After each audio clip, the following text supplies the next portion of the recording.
प्रिय मित्रों, जब ईश्वर ने अब्राम को बुलाया और अनेक संतानों से उसको संपन्न करने की प्रतिज्ञा की, तब वो 75 वर्ष का था। 25 साल के लंबे इंतजार के बाद जब अब्राम और सारा में प्रत्युत्पादन की शक्ति नहीं रह गई थी, ईश्वर फिर अपनी प्रतिज्ञा दोहराता है और 1 साल के अंदर इसहाक का जन्म होने का आश्वासन देता है। ईश्वर की कार्यशैली और उसका हिसाब मनुष्य के हिसाब से अलग है। ईश्वर प्रतिज्ञाओं में विश्वस्त है। नबी ईसाया द्वारा ईश्वर अपनी चुनी हुई प्रजा इस्राएल को उद्धार का संदेश सुनाता है। ईश्वर कहता है, नहीं डरो, मैंने तुम्हारा उद्धार किया है। मैंने तुमको अपनी प्रजा के रूप में अपनाया है। यदि तुम समुद्र पार करोगे तो मैं तुम्हारे साथ होऊंगा। जलधाराएं तुम्हें बहा कर ले जाएंगी। तुम मेरी दृष्टि में मूल्यवान हो और महत्व रखते हो। मैं तुझ में प्यार करता हूं। ईश्वर का यह संदेश असल में हर काल के हर मनुष्य के लिए है।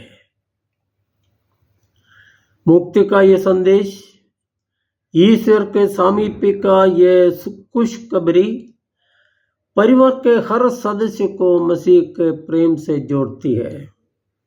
संत पौलुस के अनुसार जब मसीही जीवन परिवार के सदस्यों में कार्यरत होगा, तभी मसीही संदेश का सौंदर्य लोग अनुभव कर सकेंगे।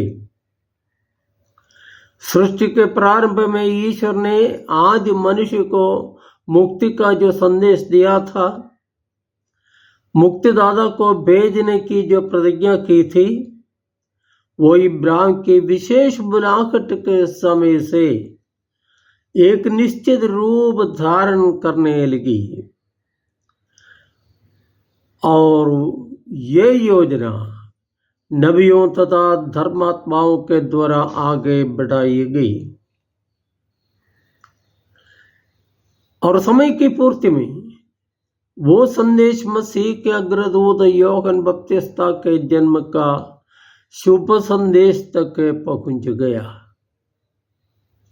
इस घटना का वर्णन आज के सुसमाचार में हमने सुना। सच्चाई यह है कि ईश्वर मनुष्य का ख्याल रखता है, उसे प्यार करता है, उसकी भलाई सोचता है। मुक्ति का यह संदेश कार्यान्वित होने के लिए मनुष्य का सहयोग होना आवश्यक है, लेकिन तब मनुष्य ही इसमें अड़ंगा डालता नजर आता है। सक्रेस और एलिजाबेथ एक संतान के लिए प्रार्थना करते करते बूढ़े हो गए। तभी ईश्वर के यहां से संदेश आता है कि उनकी प्रार्थना सुनी गई है और उनके एक बच्चा पैदा होगा। और तब सक्रेस के मन में संदेश उठता है, ये कैसे संभव होगा? हम पति पत्नी प्रत्युत्पादन शक्ति खो चुकी है। ये भी नहीं, एलिजाबेथ बाध्य है। तो फिर किस लिए वो वर्षों से प्रार्थना कर रहा था? शून्य से सब कुछ बनाने वाले ईश्वर के सामने वो मनुष्य सहज युक्तिवाद करता है। यहाँ एक दिलचस्प बात यह है कि वर्षों बाद उसके सुपुत्र यूहन्ना बपतिस्ता लोगों से कहता है, ईश्वर इन पत्थरों से इब्राहिम के लिए संतान उत्पन्न कर सकता है। सक्रेस को उसके अविश्वास के कारण सजा जरूर मिली, लेकिन मनुष्य की आपत्ति से ईश्वर की योजना रुक नहीं जाती, बल्कि वह अपने निर्धारित गति के अनुसार आगे बढ़ती है। यूहन्ना बपतिस्मा के जन्म का शुभ संदेश एक नए युग के उद्घाटन का शंखनाद था। हजारों वर्षों से मानव जाति जिस मुक्तिदाता के आगमन की प्रतीक्षा कर रही थी, लो वो फाटक पर पहुंच गया है। यूहन्ना उसके अग्रदूत के रूप में भेजा गया है। यूहन्ना बपतिस्मा के जन्म का संदेश हमें यह सिखाता है कि जब हम स्वयं को समस्याओं, परेशानियों और पराजय भय के घेरे में पाते हैं, तो हिम्मत न हारे और अप्रत्याशित रूप से हमारे जीवन में हस्तक्षेप करने वाले ईश्वर की योजना में पूरा भरोसा रखें।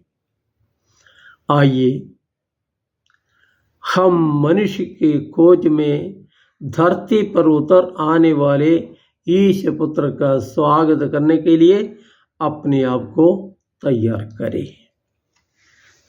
जय यीशु।